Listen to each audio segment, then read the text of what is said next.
Hi, everyone. This is Margaret Hirsch, and you're on the Move with Margaret. And it's a podcast where I interview women who inspire me and just make me think how wonderful women are. And that keeps me going to help other women to change their lives. And I'm really hoping that this chat will help you change your life, because no matter how difficult life is, you just have to go forward. And at my WOW group in America this week, we had the most amazing stories of women and what they've gone through and how they've come through the other side and made their lives complete and absolutely fabulous. And the person that I admire probably the most in the world is Chrissie, who has been with me for nearly 20 years now, Chrissie. 20 years, It's yes. just yeah, it's amazing. I mean, she became one of the most inspiring people in my life. I was sitting at my desk in Stevens Valley one day when she came in, and she said, "Mrs. Hirsch, I need a job." And I just said, "What can you do?" She said, "Well, I can't do anything, but I promise you I'll make you proud." And she really, really has. So Chrissie, so well done for that. But and welcome to the show. So just say hi to everybody. Good day, everybody. Now, Chrissie, let's go right back, and we're going to go right back to the young Chrissie growing up.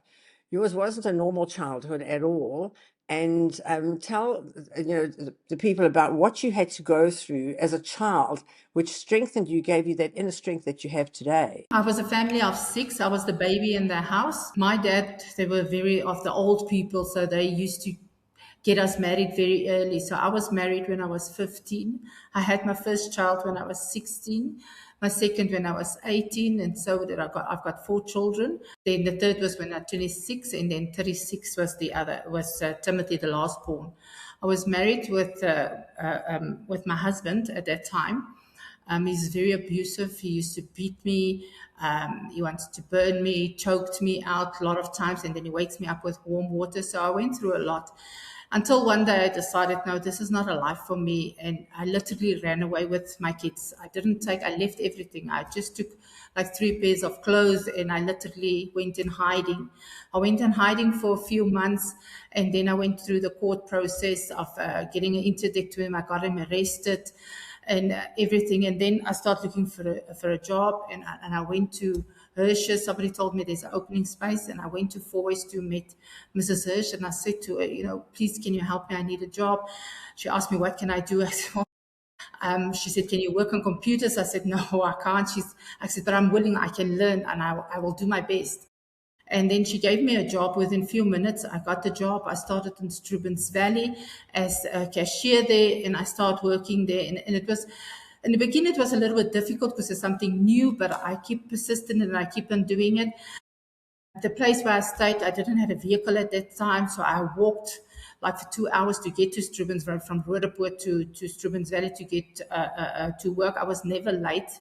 I was always on time, and I never made my problem somebody else's problem, because it was my responsibility to get to work, and it was my responsibility to look after my kids. So, and that I did. Then from there, we opened a new store in Centurion, and Mrs. Hirsch said that we need to relocate that side. Yes, I will never forget the first day I went there. I borrowed my half-brother's vehicle, and I drove, and I didn't know where Centurion was, because I never left the place where I stayed, only going to work or going home or where I need to go. And I went on the highway for the first time of my life, myself driving, and I ended up in Bloemfontein crying. Oh my God. Then I had to turn around, and my half-brother had to stay on the phone until I reached Centurion, and I was so crying because I was scared, but I made it. And from there, I built up, and I was head of admin, and then I went to service department. Then I was the manager in the service department. Then we opened Meadowdale, and I came this side. And then I got the position of training and assistant manager, and I went to Fourways. But I went everywhere, and everywhere I go, I give it my all, because to me, you not only get a salary once, you get it twice. You get it with knowledge, and knowledge is power. If you got knowledge, you got a lot of power. And then you get your salary. And from there, I listen to all the motivations that we get every morning, because every morning we have a meeting in the store, which we motivate people. And everybody gets a chance. Every staff member that works at Hirsch's get a chance to motivate us. And it comes from the heart. And you talk and you motivate people. And if you listen, you learn how to do savings. You learn how to buy housing. You learn how to look after yourself and for your older days as well, and how to invest. this all we get we teach the people how to do it.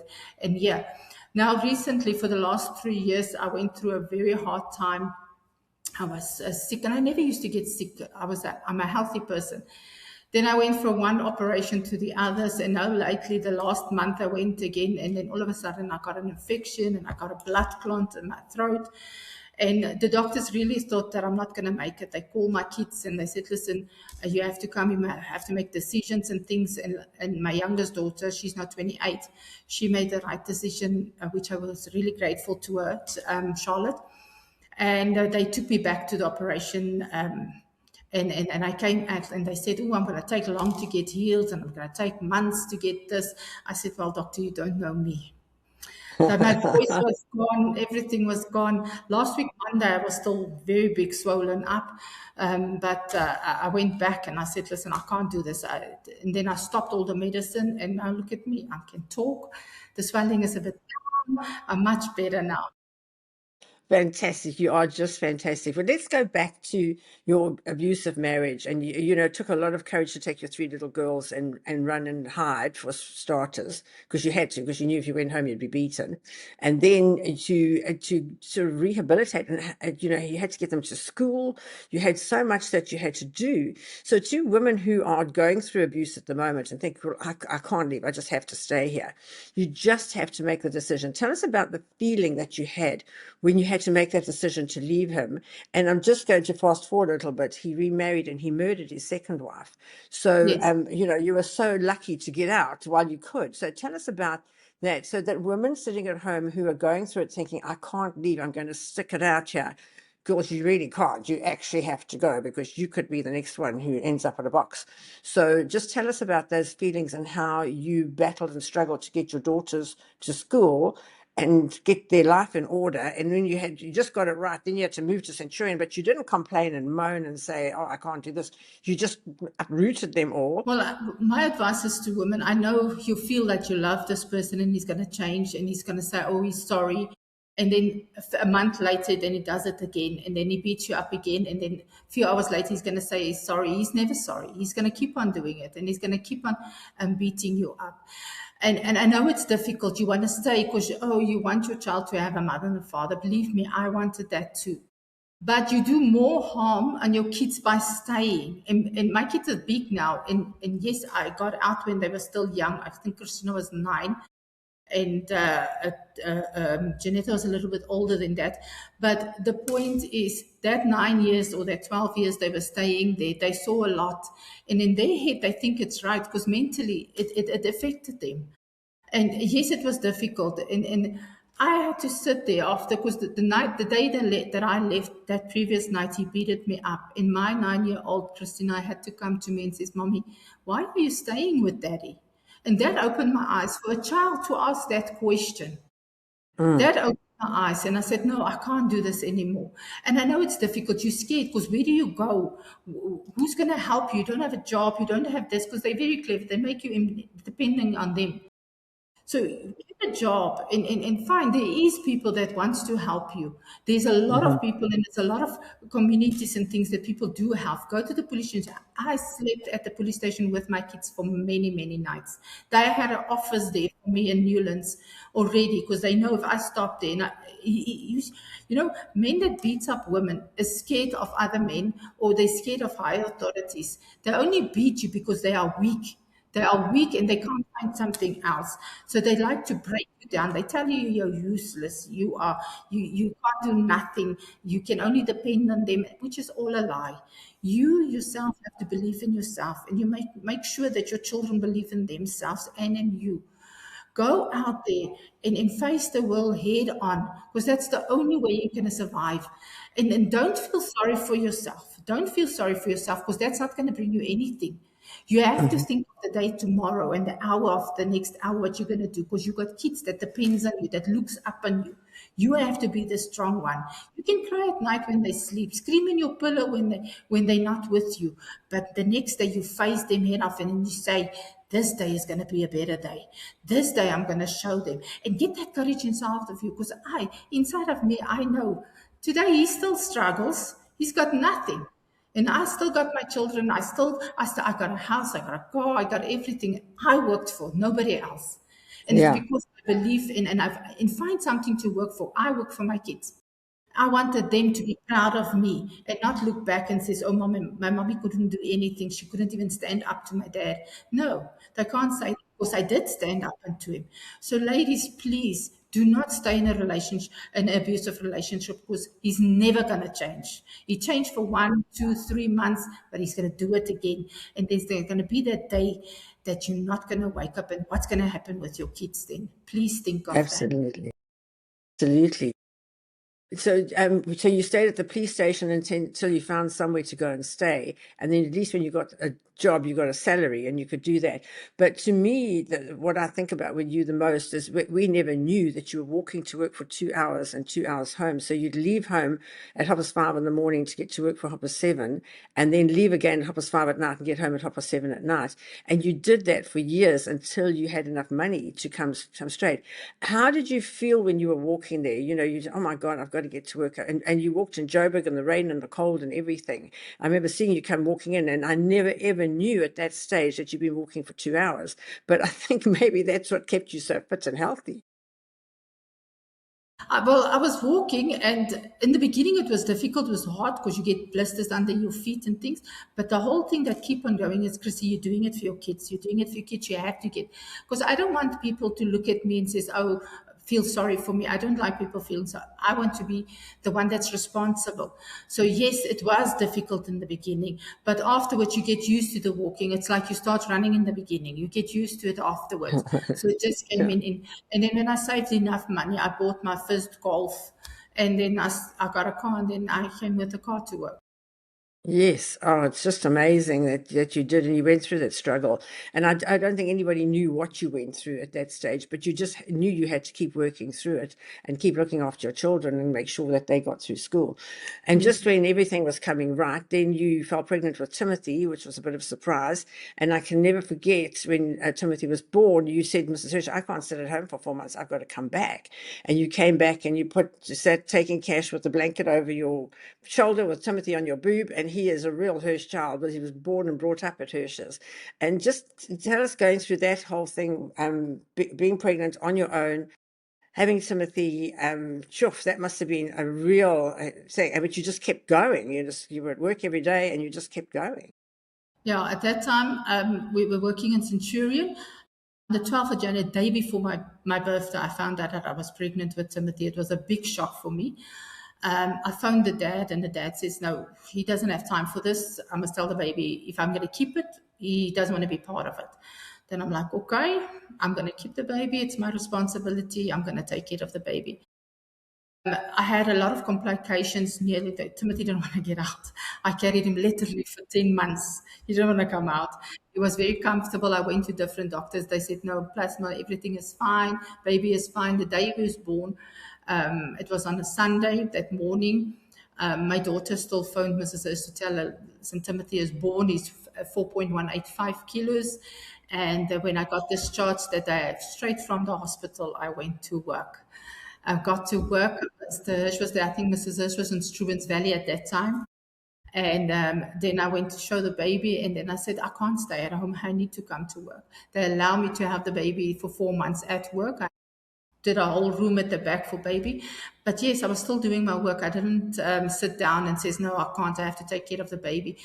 Timothy was breastfeeding until up in 4 years, but at that stage he was still breastfeeding while I was taking cash, assisting customers. Nobody ever complained about my work. I was on time. I went home on time. So I worked my ways, and it was difficult because Timothy was also, he also had his issues, skin issue with all those allergies and things. But we worked through it. I don't take off if it's not necessary. I worked every single day. It's only now lately that I was sickly, but otherwise I'm strong, and my children are strong. Yes, and it's just incredible. And he's such a beautiful child today. Yeah, tell us. He's a model. He's a model student. He is a model rugby player. Tell us a bit about Timothy, because you literally brought him up on his own without a father, and with that, he is still so sporty, and it's just the most amazing child. Well, yeah, Timothy, yeah, I raised him, and Charlotte was still in the house. She was still doing matric at that time. So it was just basically Timothy and I raised him. He's good in his schoolwork. He gets good points, but God gave him a gift, and that's sports. Doesn't matter what sport you can give him. He's good in swimming, cricket, rugby. He can do soccer. He does wrestling. Karate and Yeah, wrestling. wrestling. Yeah. He does. He now and this year he went for SA wrestling in the beach wrestling. We won silver. Last year he got Greco first place, gold, and essays. The year before it was freestyle. But for the last 3 years, he always make the teams for Lions, for the cricket and for the rugby. Swimming, he also does very well. So he's really blessed, and he's got a kind heart. He's very soft spoken. He's got a very soft heart, but he also works hard because he knows if you want something, you have to go out there and find it. And he knows as well if you really put your goals out there. And he also does affirmations because we believe strongly in affirmations. You have to say things. So on his mirror, he's got affirmations every morning, which Mm, he says. So he believes mm, in himself. He can do it. He's a child of God, and that helps him a lot as well through difficult times and things. But he's just a blessing to have. God really gifted yeah. me a boy as a gift. Yeah. Yeah, that he was such a gift. We always wondered, why did this happen? And now you know exactly. He's been Yes. such a gift and such a blessing to you. It's just amazing. So let's go back now to your eldest daughter. She got married. She had 4 children. She got divorced. She got remarried. She had another 5 children. So she had 9 children in all.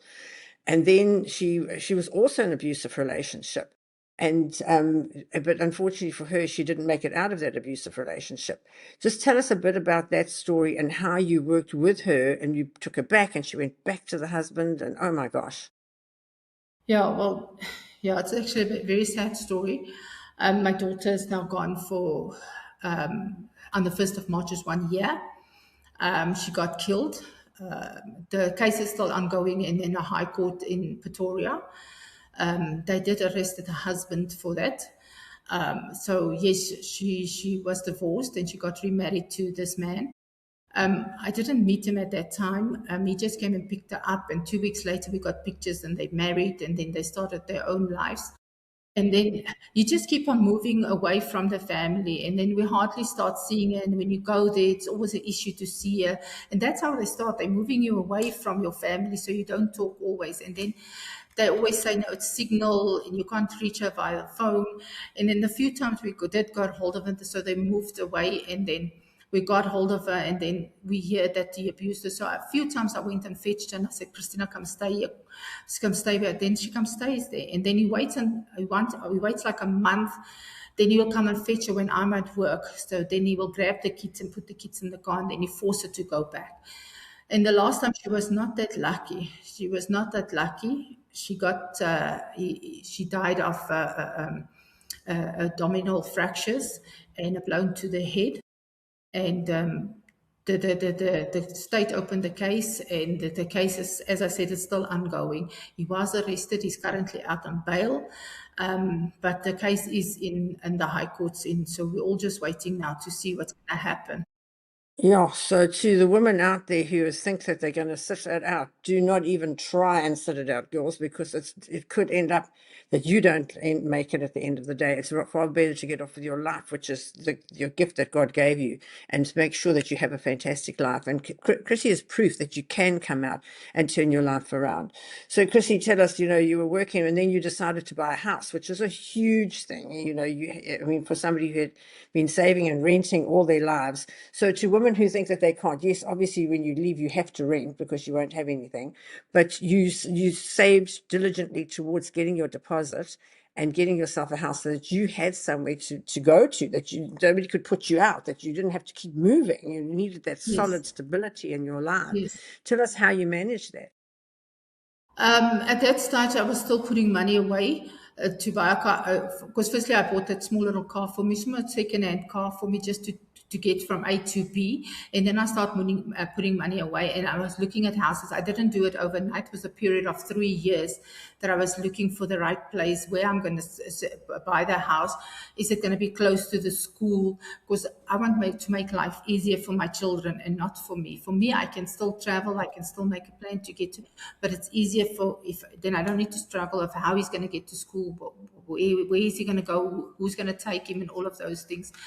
So I was looking at houses and I was finding out by the lawyers, listen, how much is to transfer money and how much is it that I do need for this? So I was saving up and I was saving a little bit extra until I had the money. Then I went back and I said, okay, now let me go find a house. Then I went and searched for houses. It was months and months going up and down, find the right place.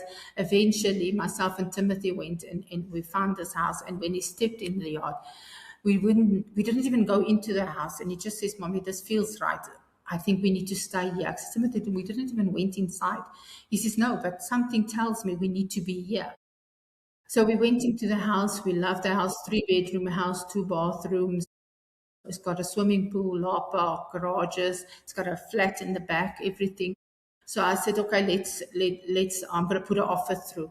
And it was not even a week after I put the offer through, I got the loan approved, everything. And it was a month later we signed, because normally they said it's going to take 3 months. Mine took a month and I could move, and I moved in. So now I'm staying 7 years in my house that I bought.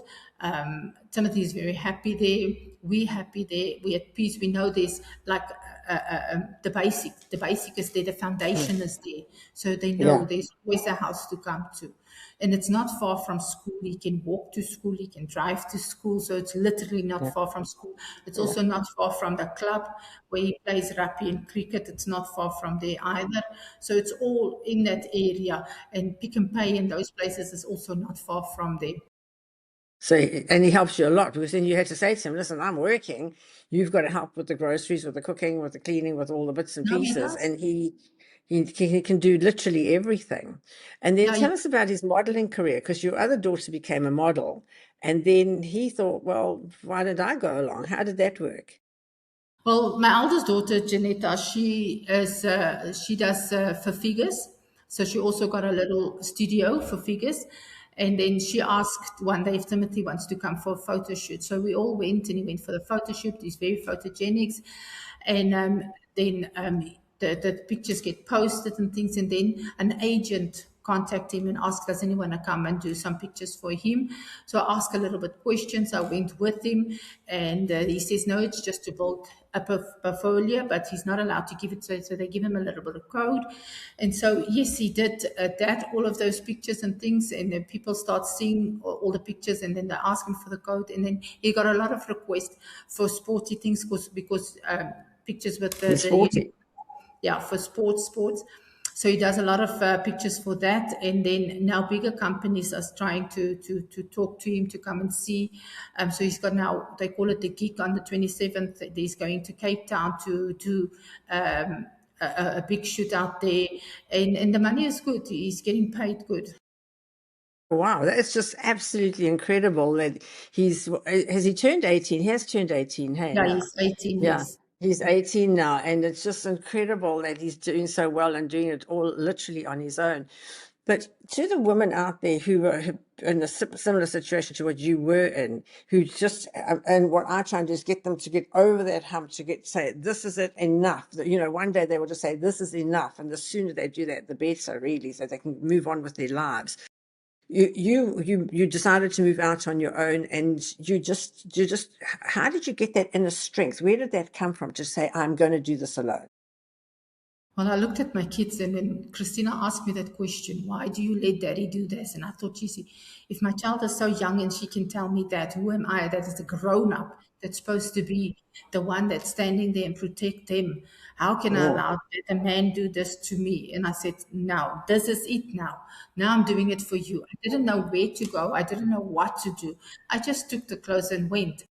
And I was blessed because I found people that helped me find a place to stay for few, because I didn't stay at one place. I had to move because of him looking and threatening he's going to kill me all the time, until I went to the courts and find the right procedure to do. But you have to have that inner strength, and you have to say, listen, you have to stay strong. Look at your Yeah. kids and find that inner strong, the innerness inside of you, and say, listen, I'm doing it for you guys, and I'm doing it for myself. Most of important, Yeah. you do it for Yeah. yourself. You need to tell yourself you are worth it. You are beautiful. Yes. Doesn't matter what he's Yes. saying or who is saying what. Yes. You are beautiful. Yes. You are worth it. You can do this. You don't need an abusive man in your life. There's somebody out there that will love you for who you are, that will want to Yeah. build you up and make you a better Yes. person. Not somebody that brings you down Mm. and that always Hmm. complains and beats you. Yeah. That is not a Yeah. person for you. You have to Yeah. find that inner strength within yourself and believe in yourself Yes. that you can do that. Yeah, I think so. And I always say, people say to me, how do I know that it was the right man? Well, the right man will build you up. The wrong man will pull you down. Yes. And I think that is the easiest way to sum it all up.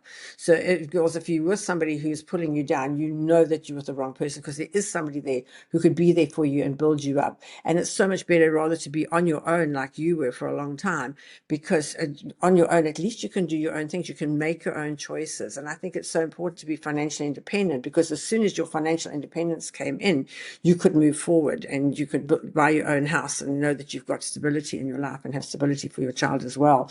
So that's just incredible. And it's just incredible that you've got on and you've got these beautiful grandchildren as well. Talking about work now, at work, you spend your time training other people. And our job, it's an ongoing job, because we're a growing company. So we have to be expanding all the time. We have people coming in.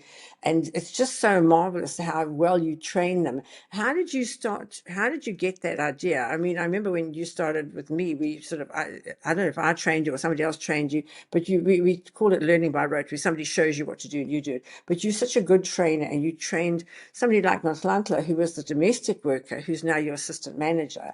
It's just amazing the growth that we've seen in people that you've trained. Johanna, who was my domestic worker at home, who now is earning a lot of money, has also bought her own house and's got her own car.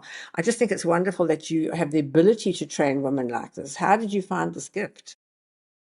Well, it's a gift from God, Mrs. Ash. If you look at people, you can see the ability, and you can see there's more inside of them than what they see for themselves. You have to Yeah. make them believe in themselves, and then you Yes. start. And it's also easy if people really want to learn than people that don't want to learn. And you explain to them. You said, "Listen, I'm going to train you, but I want you to listen. Listen is the key."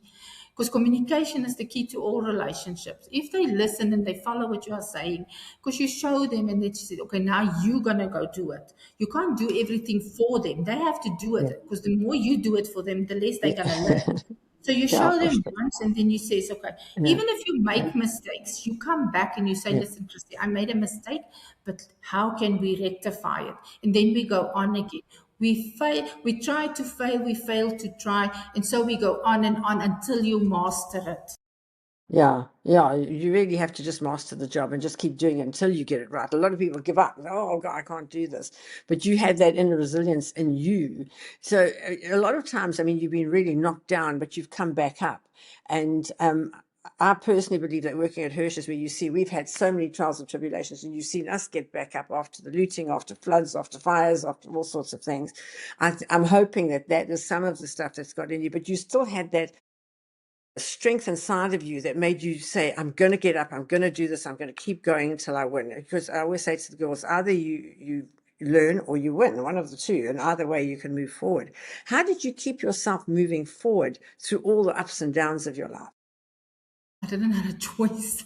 Even if I had a choice, I'm not a person that's laying down. As I said, I've got too much pride to depend on other people, to ask other people for things. I like to do things myself, and I like to show that I'm worthy of something. I'm worthy of Mm, something, and I'm doing it because I want my kids to be proud, and I want them to say, if my mom can go through difficult times and get up, who am I not to? And I want my mm, staff members to see the same. You see, she can do this, I can do it. What makes her better than mm, me? Because I'm not better than mm, anybody. I'm just a mm, normal person, but if I can do it, I expect other people that can do it. There's lots of people that's got degrees and things, and because I can't find a job, or they don't want a job that pays lesser than what they mm, want, they don't want the mm, job. Why not? You Mm-hmm. work your way up, work your way up. You can prove Mm, to people that you yeah. are better than what they think you are. Yes, I think that's the whole thing. Um, sure, I was just thinking of all the times where we've worked together and how it's grown. And now you're in charge of a store that's got like 100 million rands worth of stock in it. Um, and I have to trust you with that because I'm sitting here in America, you're there, and you're looking after it for me. How do you feel taking on that responsibility? Yes, it's a big honor. It's a big honor. It's a big responsibility as well. So I know I have to give my 120% every single day. I need to make sure that my staff is firstly, they Yeah, are happy when they come to work. yeah, They know what yeah, they are doing. They are trustworthy yeah, in that they got a plan. They can't come to work just, oh, I'm going to work. They need to have a yeah, plan. They need to know what is yeah, their goals, what is their daily goals, what's their weekly goals, what's their 5 year yeah, goal, what's their 10 year yeah, goals, that they have something to work yes, towards to, and not just, oh, it's a job, I'm going to get a pay packet on the end of the day. And if they want to be promoted and if they want more money, they need to show that they're worthy, they can do the yes. job, you know? There must have been some stages in your life where you really feel you were stretched. And, I always say a human being, once they're stretched, they never go back to their old self again unless they want to. Once you're stretched out, what do you think stretched you the most and made the biggest change in your life? The biggest change in my life was the day when I left my ex-husband. That was a very big day for me. And then the day when Mr. Hirsch phoned me and said I got the assistant manager position, that also changed my life. I'm like, at first I couldn't believe it. I was like, sure, was this Mr. Hirsch? Wasn't it? I was not sure. But when I got the position, I'm like, shoo, can I really, that little doubt comes in, can I really I was do just this? going to talk about that self-doubt that every Yes, woman has, the imposter syndrome. Can I do this? Am I good enough? And the answer is, of course, you always are enough. Now you know you are enough. But at yes. that stage, to the women watching this out there, how when they have that doubt, oh my God, am I good enough? Am I going to do this? What did you do to get over that doubt and move forward? Well, at that moment, I was having that doubts. Like for 2 days, I had that doubts. Can I do it? And I was so scared because just Fourways is a big store and it's one of our biggest stores here, and then it really did well. And then I was just taking a deep breath and I said, no, Chrissy, stop it. You can do this. You really can do this. If you can come so far in life and Yeah, you work so hard, obviously you can do it. yeah, It's just you yeah, have to talk to yourself again, that affirmations. Keep on yeah, saying the affirmations and get over it. You can yeah, do yeah, this. Because if you doubt yourself, obviously something is going to go wrong. You have to have that confidence within yourself. Yes. yeah. And I mean, as a manager now, you come in at 6 o'clock in the morning, you get your sponge and your cloth out, you start cleaning the store and you start getting it all right before everybody comes in. You put that extra effort in. And I always say it's always in the extras that make a huge, huge difference. When it comes to getting other people to try and work the way you do, have your work ethic. First of all, tell us about your ethics. What you strive to. Obviously, you're 100% honest. You have integrity because you do what you say you're going to do, and you're very loyal to the company because you've been here for over 20 years. So, how do you try and instill that in the people that are coming in, especially the new, what they call the Gen Zs, who just think they're here for a job and just give me the money, I don't have to do anything? How do you sort of handle that situation? Well, I got a lot of one-on-ones with the new Gen Zs when they come in, and I said to them, listen, there's a few things that I don't tolerate. I don't tolerate late coming. Timekeeping is for me a very important. I'm here way before everybody. And if I can do it, definitely. We all stay here in Gauteng, Joburg. We all know traffic, so leave your house a little bit earlier. Secondly, I will never lie to you, so I don't expect you to lie to me. Rather come to me with the truth, and I can try to assist you, is what you come to me with a lie, and I can do nothing about it. So they alone Yes. you build that trust, you build that integrity within self, and then the honesty you build that with them, and with them. And they must not fear you. They must respect you, and they must feel you, because to Yeba us is an open desk. You can always come to us and talk to us about your personal problems, normal problems, work problems, so we can find a way to work with you. Because Yeah. I believe strongly happy staff is productive staff.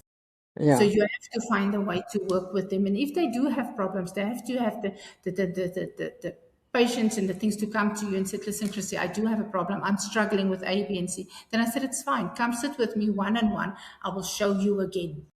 And that's how I get Yeah. them to trust me Yeah. and to work with me. Yes. Yeah, yeah, it's just you're incredible. You've got such a good way with people, and even you came out of hospital, you had this all these things, operations on your throat and that, and you still get those complaining customers who are moaning that the toaster didn't toast both sides the same color, and you just have to sit there and listen to them and take it all in and try and solve their problem, because at Hershey's we are professional problem solvers, professional solution finders. We find solutions to all their problems. So to the other women out there who think that they can't do it, and you're going to say to them, if I can, you can, but just tell them how you had to dig into yourself to make sure that you could carry on going through all the uphill and downhill that you've been through, especially now with medical things. Just when you thought everything was coming right, then you had a medical problem, which started just with pins and needles in your fingers, and you thought, oh, what is this? And then that led to a whole lot of operations that you didn't see coming. Yes, well, as I said, it was a real difficult time. So I went for disc replacements, not only in my neck, but also in my back. They put it there, and I went for scalpel operations there. And I thought, for a person that was never sick, this was a real hard thing to go through. And now with the last one that I went through, because and so firstly they replaced 4 discs and 2 stents, and then it was the scalpels, both my hands and knees, and then it's a year after years, and then I had to go for my back. They're supposed to be changing the disc, but when they opened me up, they couldn't change the disc because the bones were so much crumbled. So then they put 9 screws in, so I came out with 9 screws. And then when I went back for the follow-up, I said to the doctors, listen, everything else is fine, but I still got problems with my neck. I still get the nausea. I still get the headaches and things, and it affects my work because I can't see clearly, and this headache just doesn't want to go, and I'm constantly nausea. So then they suggested the new thing, the injection. So it's 10 injections. It's 4-year, and 2-year. I went for that. After I went for that, it was worsened. Then I said, no, I can't do this. So I went to another neurologist, and they did the scans and everything just to find out that the disc at my back was not, it's also crumbling. So they had to reopen me up and to do the disc. And that's where the problems come. So the second day, that tube with the blood that drains the blood, that thing fell out here. And when Yeah. I asked the doctor, listen, doctor, this thing fell out. Are we going to put a new one in?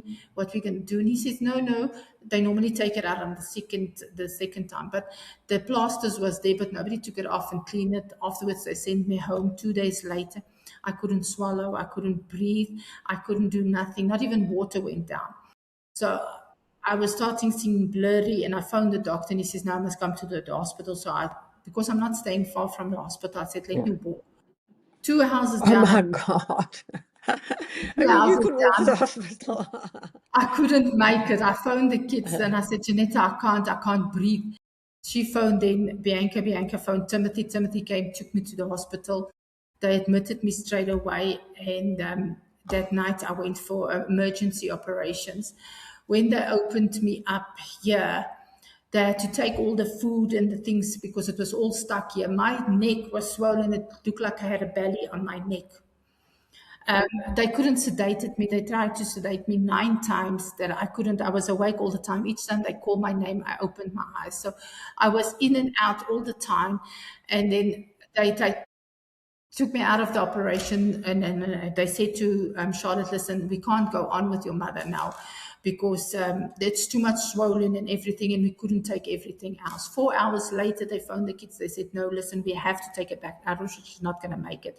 This is the pros and the cons. And Charlotte had questions. She says, listen, I don't understand. 4 hours ago, you said you couldn't. Now it's worse because you guys went and fiddled in it, and now you're telling me I need to make a decision. So she said then, no, listen, she looked at me and she says, Mommy, you're going to come back now. I'm going to override you. You're going to come back. I'm not going to do this.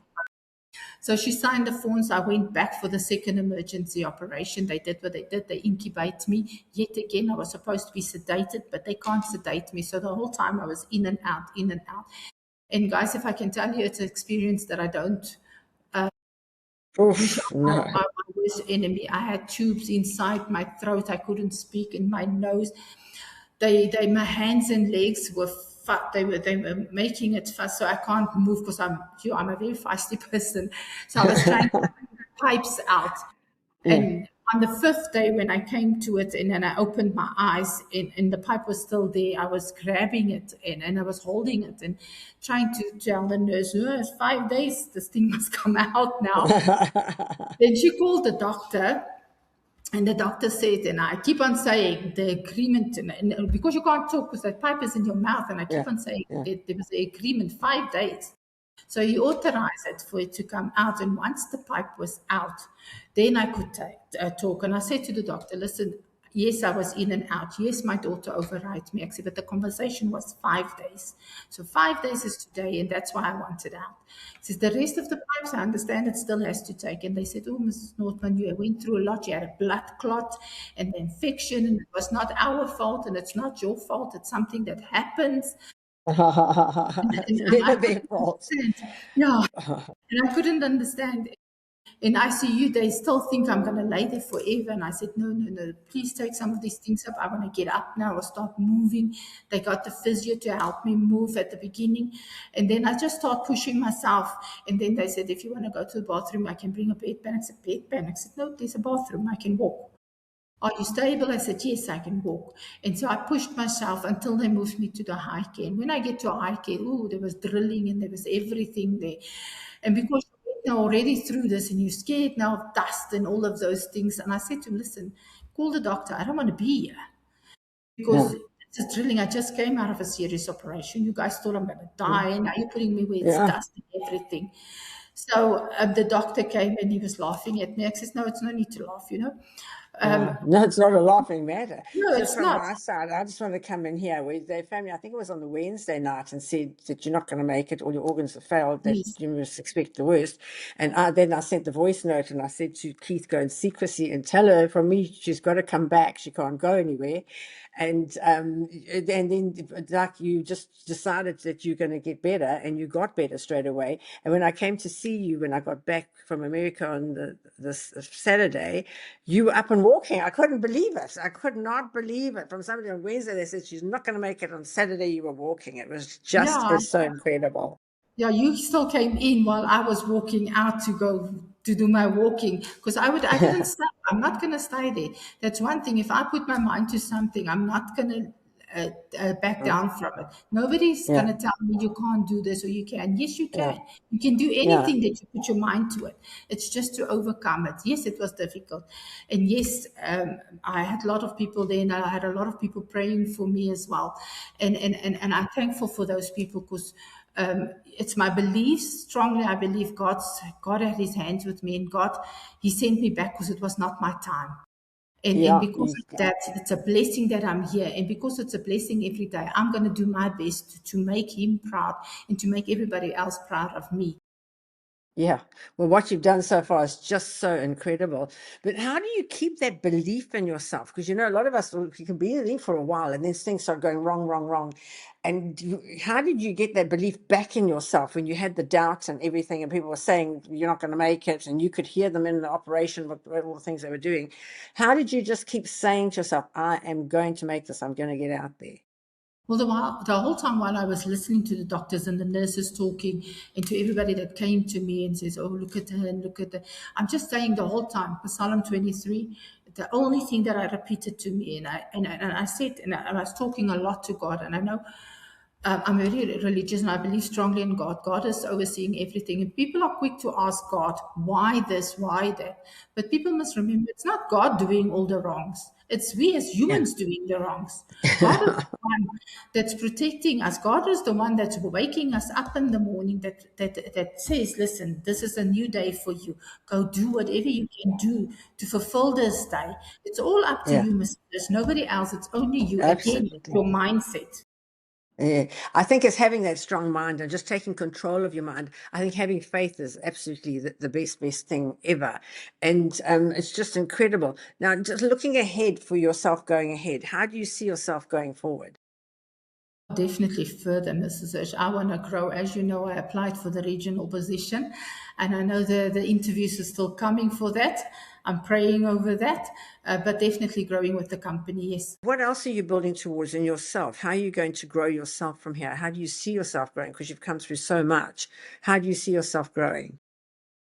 Mrs. says, I read a lot of books. I like to read motivational books. I did studies as well in my own free time. I do studies as well. I learn from my kids as well. Janetta does a lot of studies. My granddaughter, she does Mm, counseling for kids as well. So mm, I'm also mm. interested in that, learning how she's doing it. So in that way, I learn too as well how to deal with trauma kids and those. So it's a never a dull moment. Every spare moment I get, Yes. I love reading. It's teach yourself how to do something different. You don't need to wait for somebody. You don't need. A lot of people says, "But I don't have money to go colleges." You don't need. You got Yeah. public libraries. Yes. You got Yeah. And you've got internet. YouTube. Yeah, you got the internet. Talking about YouTube, that's how Timothy taught himself to be the best in what it is. He goes to his favorite person in rugby or in cricket and he goes see how they do it and then he goes outside and practice himself. It's practice Oh, makes really? Hey? the Yeah. more you do and the more you learn, the better yourself. So, Chrissie, in closing, you are such a powerful reminder that as women, we have to just, it's not how many times you get knocked down, it's how many times you decide you're going to get up. It's having that faith in yourself to move forward. It's having that, building your self confidence, which I think you've done because you're very confident now. Building that self confidence up over a period of time. And girls, it's not going to happen overnight. It just does not happen overnight. You've got to be there all the time working towards it. So, Chrissie, thank you so much. You inspire me every single day. I'm sure you've inspired so many women out there. And the women who are going through a hard time, if you think you're having a hard time, just think of what Chrissie went through. And if she can go through it and come out the other side, you can too. And she does it by raising other women up because the people that she raises instead push her up as well. So I know that you're going to go from strength to strength. I know it's going to be just amazing. Thank you so much for being on my show today. I've absolutely loved having you here. I know there's a lot of stuff that you haven't told that we're still going to tell, but we'll save that for another day. And hopefully we'll all have happy resolutions to your daughter's murder, to your career. And we know Timothy's going to be the light of your life going forward. So that's just amazing. Thank you so much for being on the show today. I really enjoyed it. And what's your parting shot to the women out there? Just go out there and do it. Do not stay in an abusive relationship. You can do it. I believe in you. You need to believe in yourself. Fantastic. Thank you so much. Bye. Thank you, Mrs. Serge. Bye bye. So everybody out there, if you enjoyed the chat today and you enjoyed being on the channel, please subscribe and come again next week. We're going to have another inspiring woman who's going to inspire you even more. We speak to women across the globe, and I sometimes include a man or two, who will inspire you to know that you're not alone in this world, that we're all going through tough times, and that you will come out better in the end. Thank you.